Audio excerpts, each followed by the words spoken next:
करीम अम्माबाद फ़ौज़बिल्लाहिमिनश्शैतानिर्रजीम बिस्मिल्लाहिर्रहमानिर्रहीम। इंतहाई लायक इज़्ज़त अमीर मोहतरम तशरीफ़ फरमा है और उनके साथ गदी नशीन दरबार आलिया ख्वाजा फरीद रहमतुल्लाह अलैह।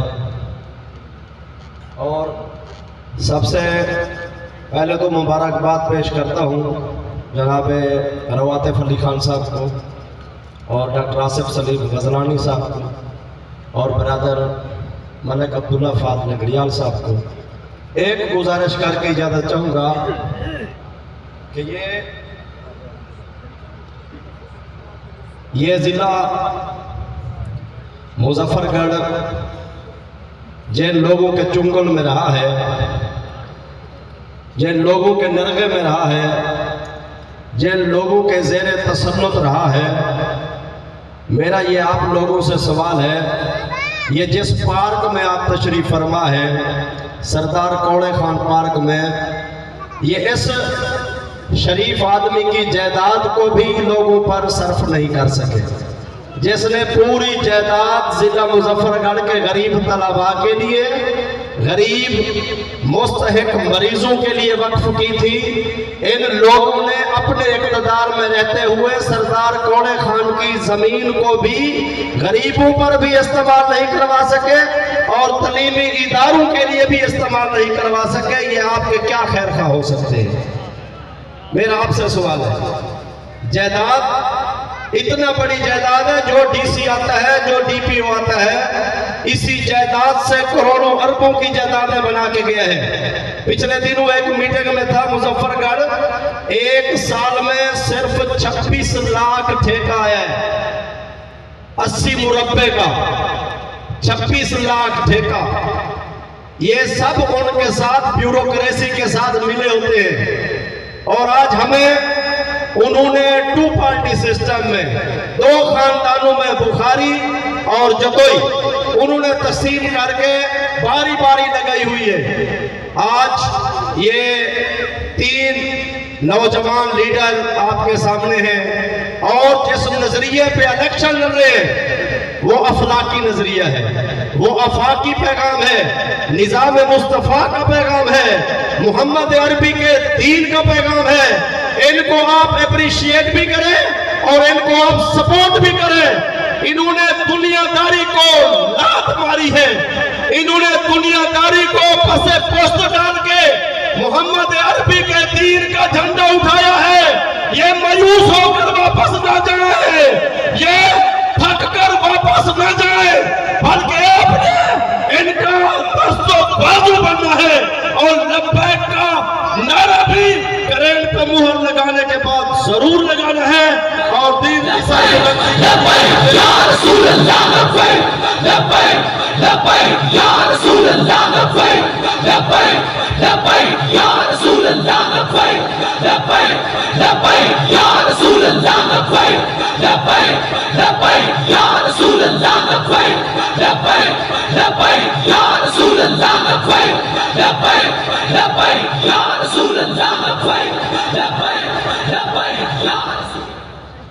जिथा हद तू जुल्म दा जोर होवे, इंसाफ दे बदले शोर होवे, वो मुल्क में तरक्की क्या करने जेड़े मुल्क दा हाकिम ही चोर होवे।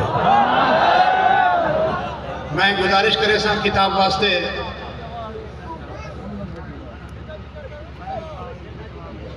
उम्मीदवार PP 273 अजीम शख्सियत बानी इदारा Asif Saleem higher secondary school Alipur, फख्र जदोई डॉक्टर मोहम्मद आसिफ सलीम साहब नजरानी तशरीफ लेना उस किताब पढ़ने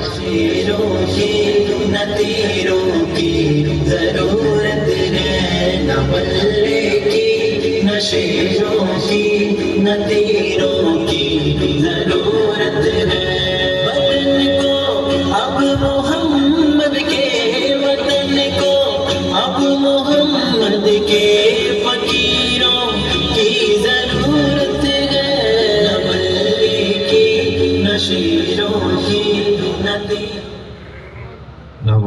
नसल्ली अला रसूलिल करीम अम्मा बाद फ़ौज़ बिल्लाहि मिनश शैतानिर रजीम। वक्त की किल्लत के बायस मुख्तसर बात करूँगा कि अभी भी मेरे पास उम्मीदवार मौजूद है जिन्होंने बयान फरमाना है। तो बिला ताख़ीर सबसे पहले हमारे अमीर, हमारे कायद जनाब हाफिज़ सैयद साद हुसैन रिज़ी साहब तशरीफ़ लाए। उनको मैं इस हल्का के कैंडिडेट की हैसियत से और हल्का की आवाम की तरफ से खुश आमदीद कहता हूँ। और साथ साथ मेरे पीर व मुर्शिद, इंतहाई अजीम वलीउल्लाह के सजादा नशीन, इंतहाई मोतबर शख्सियत पीर कामिल जनाब आमिर फरीद कुरेजा साहब, मैंने इनको ज़ाती रिक्वेस्ट की और मैं दस्तबद साहिब से शुक्रगुजार हूँ कि आप मेरी रिक्वेस्ट पे तशरीफ़ लाए और लबैक और क्रेन को सपोर्ट करने के लिए।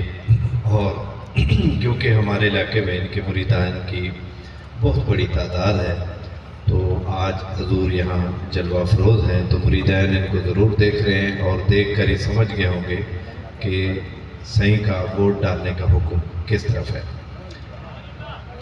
और साथ साथ मैं ज़िले इंतज़ामिया जनाब सैयद चिराग हुसैन शाह साहब और उनकी टीम का भी शुक्रगुजार हूँ कि उन्होंने एंड टाइम पे, बल्कि मैं कहूँगा टाइम भी गुजर चुका था, मुझ नाचीज़ की रिक्वेस्ट पर इन्होंने हमें टिकट्स दिए। और साथ मैं शुक्रगुजार हूँ उन उम्मीदवारान का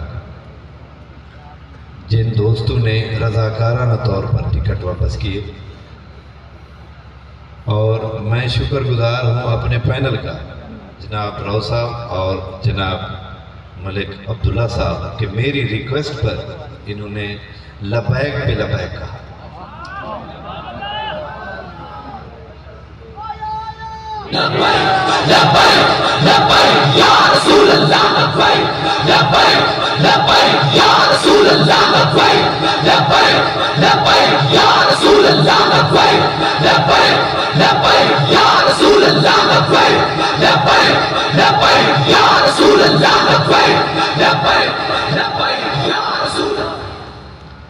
तो जैसे कि हाज़रीन आपको इल्म है कि लबैक पार्टी का मंशूर निज़ाम मुस्तफ़ा का निफाज है,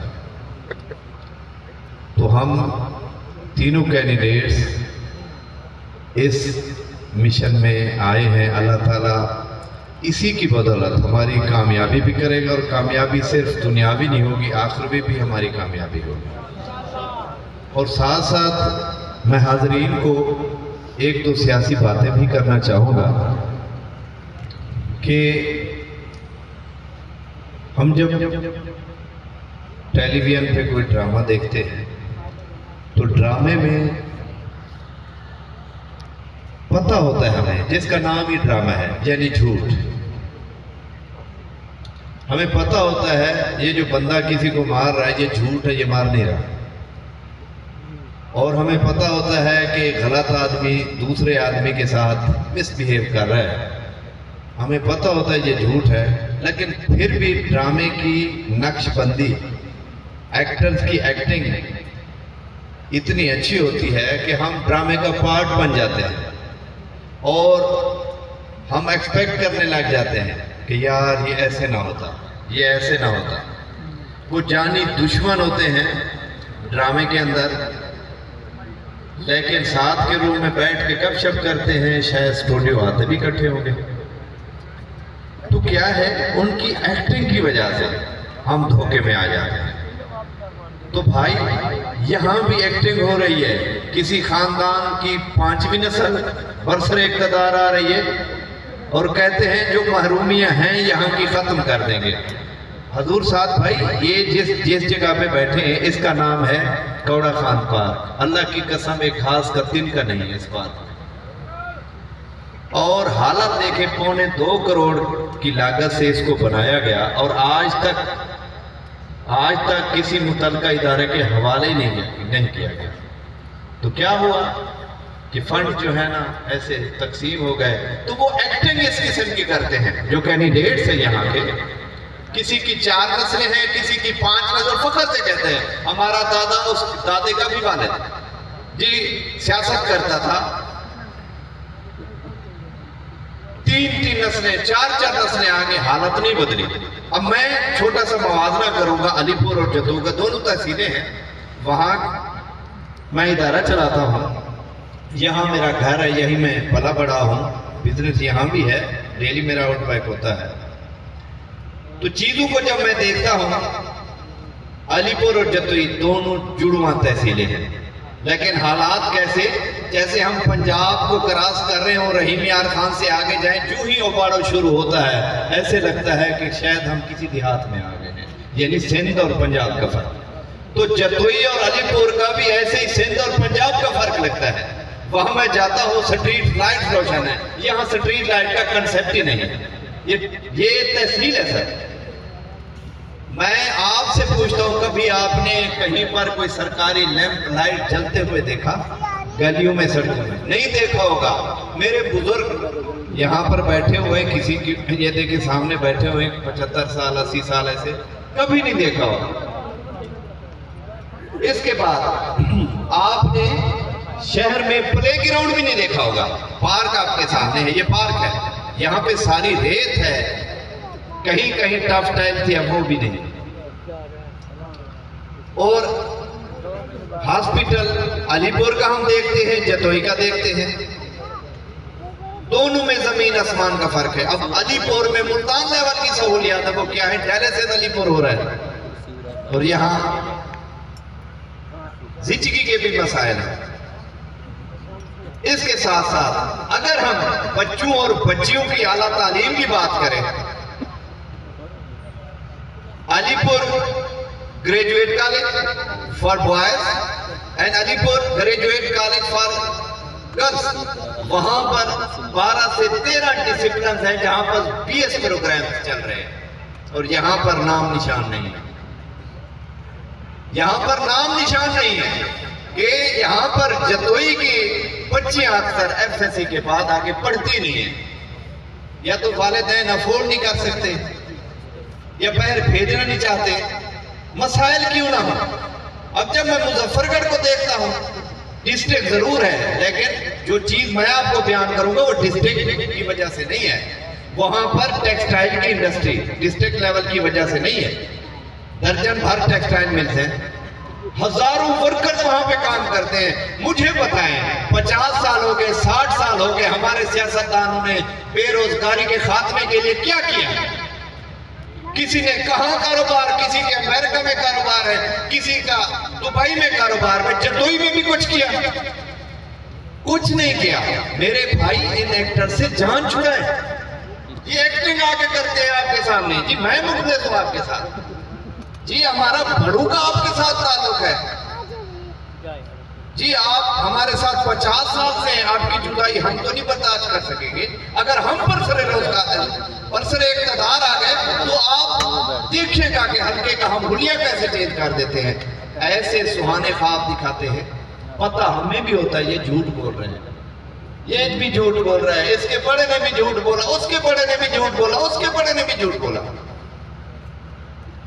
अब आजकल क्या चाह रहा है, आजाद कहना, मेरे मुकाबले में जो कैंडिडेट्स हैं, एक जो शेर वाला कैंडिडेट है उसके हालात आपके सामने। जतोई में उसने क्या किया, एक ईंट का टुकड़ा नहीं दिया।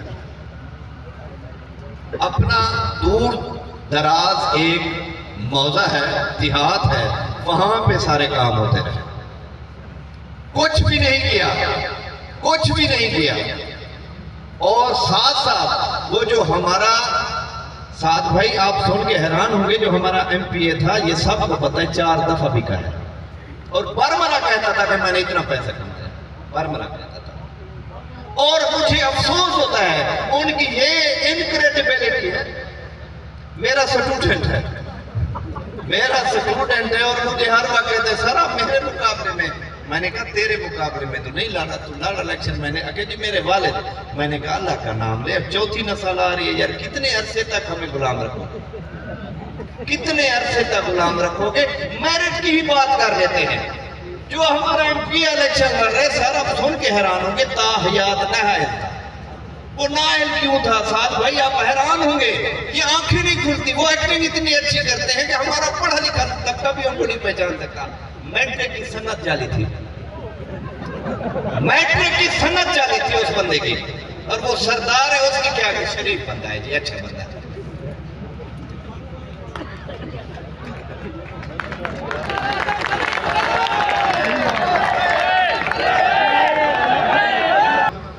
मैं ये कहूँगा कि मैं उस भीड़ का हिस्सा नहीं बना कि मैं पीएचडी डॉक्टर हूँ। मैंने इंग्लिश में पीएचडी की है, मेरे हज़ारों स्टूडेंट हैं। सामने ये कैमरे वाला मेरा बेटा मेरा स्टूडेंट है, रोही टीवी के ये माशाल्लाह एंकर भी हैं और रिपोर्टर भी हैं। तो मैं उस भीड़ का हिस्सा नहीं बन सकता कि पहली सनद किसी के पढ़े लिखे होने का सबूत मैट्रिक के होते हैं, उसकी जगह, और वो हमारा लीडर है। अगर मेरिट की बात करें तो मेरे ख्याल से ऐसे लोग दर्जा चहारों में भी भर्ती ना हो, और हमारे ऊपर मुसल्लत हैं, हमारे ऊपर मुसल्लत हैं और हम उनके पीछे हैं। वो हमारे नुमाइंदे हैं, हम उनको चुन रहे हैं। और साथ साथ जो मेरे मुकाबले में दूसरे कैंडिडेट हैं, तो मेरे ख्याल से अब अवाम बेवकूफ नहीं बनेगी। ये जो आर्टिस्ट हैं, एक्टर है, इनकी एक्टिंग समझ गए होंगे। और साथ साथ दूसरे जो कैंडिडेट है उनकी चौथी नस्ल बरसर इक़्तिदार है, वो वफाकी वजीर रहे, जिला नाजिम रहे, वजीर ममलिकत रहे, तहसील नाजिम रहे, मुतादिद बार एमपीए रहे, एमएनए रहे, लेकिन हालात आपके सामने हैं। मैं जतोई की आवाम से मुखातिब हूँ कि खुदारा अपने बच्चों के मुस्तकबिल को देखे, कि हम रेडी के खरबूजे को देखते हैं कि जी पूछते हैं जी कितने किलो है, कहते जी 200 रुपए किलो, सारी रेडी को खंगाल दिया, नीचे से ऊपर से चेक करते हैं कि यार ये खुशबू सूंघ रहे होते हैं कि यार कहीं नुकसान ना हो जाए, कोई फीका ना निकल आए। लेकिन ये बात हमें उस वक्त बिल्कुल भूल जाती है जब हम पर्ची पर मोहर लगाने जाते हैं कि यार हम किस बंदे को सेलेक्ट कर रहे हैं, किस बंदे को सेलेक्ट कर रहे हैं। क्या ये हमारे बच्चों की फिक्र करेगा, यहाँ पर यूनिवर्सिटी बनवा देगा, ये जो रोड्स हैं ये क्या बन जाएंगी, सीवरेज का निजाम बेहतर हो जाएगा। जुल्म खुदा का 6 से 8 साल हो गया सीवरेज को बने हुए, अभी तक चालू नहीं है हमारी सीवरेज। तो मैं यही कहूंगा कि ये ज़मीर को झकझोरने वाली बातें हैं कि हम अपने पांव पर अपने हाथ से कुहाड़ी मार रहे हैं। हमें पता भी होता है कि यार ये लोग पहले भी बरसरे इक़्तिदार रहे, इन्होंने कुछ नहीं किया, अब भी ये कुछ नहीं करेंगे। और साथ भाई मैं आपको एक वाकया बयान करूंगा, अब मेरे लिए मोहतरम है, वो नाम नहीं लूंगा। मेरे पास एक सरदार साहब तशरीफ लाए मुझे बिठाने के लिए अपने हक में, तो मैंने कह दिया कि 2 चीज़ों का मेरे ऊपर भार है, वजन है, तो मैं उनको एक तरफ रख के कोई फैसला नहीं कर सकता। पहला मैंने कहा लब्बैक का कि उन्होंने तीनों टिकट्स जो कि उनके इशू हो चुके थे कैंडिडेट्स के पास चले गए, तो हमारी रिक्वेस्ट पे उन्होंने दिए। और मैंने एक और सरदार साहब का नाम लिया, मैंने कहा जी उन सरदार साहब ने हमें सपोर्ट दी हुई है, वो आपे से बाहर हो गए इस बात पर, आपने और उसको सरदार क्यों कहा, आपने सरदार कहा क्यों? सरदार यहाँ इस धरती पर एक है और मैं हूं। मैं तो आपको पढ़ा लिखा बंदा समझता था, मुझे कह रहे हैं कि आपको पढ़ा लिखा बंदा समझता था, आप उसको सरदार कर, सरदार मैं। तरस आता है ऐसे लोगों की मेंटालिटी पर, और तरस अपने ऊपर आता है कि हम ऐसे लोगों को सेलेक्ट करते रहे, तरस अपने ऊपर आता है। लब्बैक लब्बैक या रसूल अल्लाह, लब्बैक। लब्बैक लब्बैक या रसूल अल्लाह लब्बैक लब्बैक लब्बैक